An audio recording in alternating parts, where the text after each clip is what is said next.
There have been rumors that Porsche and Audi were looking to move into Formula One for months. Their parent company Volkswagen confirmed the plans earlier this year, and now the first step has been taken. Porsche have bought 50% of Red Bull in a massive new partnership that could change the landscape of the sport. But why are they buying Red Bull of all teams? And what will be the impact on the defending world champions? Don't go anywhere because all of that is coming right up.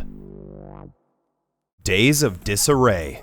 As early as February this year, there were reports that Porsche were talking to Red Bull about becoming the team's engine supplier. The luxury car brand has been successful in rally car racing and endurance racing, especially with their iconic Porsche 911 and Porsche 925 models. Now, they want to join the F1 party and try their hand at the world's most exclusive motorsport. It's a welcome partnership for Red Bull, who've had a long road with engine suppliers, and not always a smooth one. When they bought out Jaguar Racing in 2005 to start the team, Red Bull continued using Cosworth engines, but it didn't last long. After they brought in legendary car designer Adrian Newey, Red Bull made the switch to Ferrari engines when the sport changed to V8s. But that didn't last long either, because they finished the season in 7th place in the Constructors' Championship with only 16 points. From 2007 began a roller coaster partnership with Renault. Within 2 years, they were up to 2nd in the Constructors' Championship, and then won 4 back-to-back titles with Sebastian Vettel. But from 2014, when the turbo hybrid era began, the Renault power units dropped significantly compared to the monstrous Mercedes engine.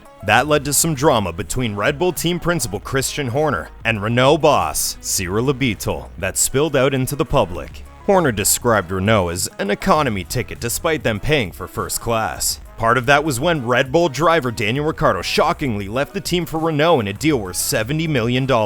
At the time, Horner asked Abiteboul, "Have you got any money to spend on your engine now that you've spent it all on your driver?" Honda days. To nobody's surprise, Red Bull quickly moved on from Renault. This time they went to Honda in a partnership that eventually won them the 2021 World Championship. At the time, Christian Horner said, "We are confident Honda have the right resources, infrastructure, technical capacity, and determination to help us in our quest to reduce the gap to the teams in front of us, Ferrari and Mercedes." The team dipped their toe in the water by testing out Honda's engine at their junior team Toro Rosso and were quickly impressed by the results. It was the start of a new era in Red Bull's history, and after the team's first podium with Honda power in 2019 at the Australian Grand Prix, Max Verstappen was over the moon. He said, "I'm very happy first of all for the team, but also for Honda. Since we started working together, it's been amazing. Actually, I'm really enjoying it." And he had good reason to be optimistic. For 2 years, he trailed the 2 Mercedes drivers who had too much power underneath them, but by 2021, Honda's power unit was on par with the Silver Arrows. And with Verstappen at the wheel, he achieved the first world championship that he had long been destined for. He only had 3 retirements that season, and none of them came from engine failures. Early this year, it looked like there might be some reliability concerns, but it turned out to be a fuel system issue that was fixed after 3 races. Since then, they have been unstoppable. Verstappen has won 6 out of the last 9 races, and the only time that he wasn't on the podium was when he suffered some floor damage at the British Grand Prix. Why Porsche is joining the party. But nothing stays still for long in Formula One, and Red Bull are looking ahead to 2026 to try to continue their recent winning streak. A leaked document has revealed that Porsche will be buying 50% of Red Bull's Formula One team in a 10-year agreement. Last month, Volkswagen chief executive Herbert Diess said that Porsche were only interested in working with a strong partner if they were to move into the sport. And Christian Horner hinted at a potential partnership then too. He said, "It's obviously great. The commitment that VW stated as the parent company to both Porsche and Audi that both have got the intent of coming into Formula One. With the recent surge of popularity in the sport, there are plenty of reasons to join now." In 2021, over 1.5 billion TV viewers watched F1. But Diess is aware of how difficult it is for new teams to catch up. Under new regulation periods, each team will optimize their car over each season, but a new constructor will find it hard to join in the middle of it. That's why Porsche are joining in 2026 when there will be a clean slate for everyone. Porsche don't currently have the capability to build F1 power units in their own facilities, which is why it's so important for them to partner with a team like Red Bull. After Honda officially exited the sport last year, Red Bull have been manufacturing their engines at their new powertrain facility. And with the news of Porsche's entry back into the sport, it seems that a certain Japanese manufacturer might be having second thoughts. But the Red Bull ship has now sailed into the seas of Porsche, so Honda will have to look elsewhere. Sometimes you don't know what you got till it's gone. Why 2026?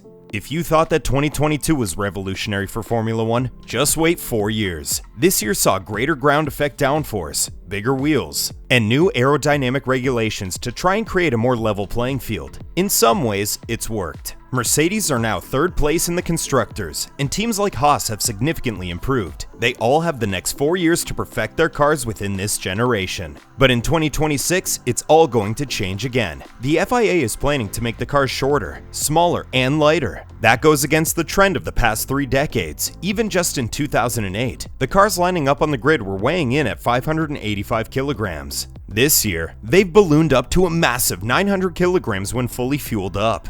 And it won't just be the chassis that gets a makeover in 2026. Part of the new regulations will slim down the size of the engines by removing the MGU-H, which is used to convert heat into electrical energy. That will cut down costs for smaller teams. That's why it's not just Porsche looking to move into Formula 1.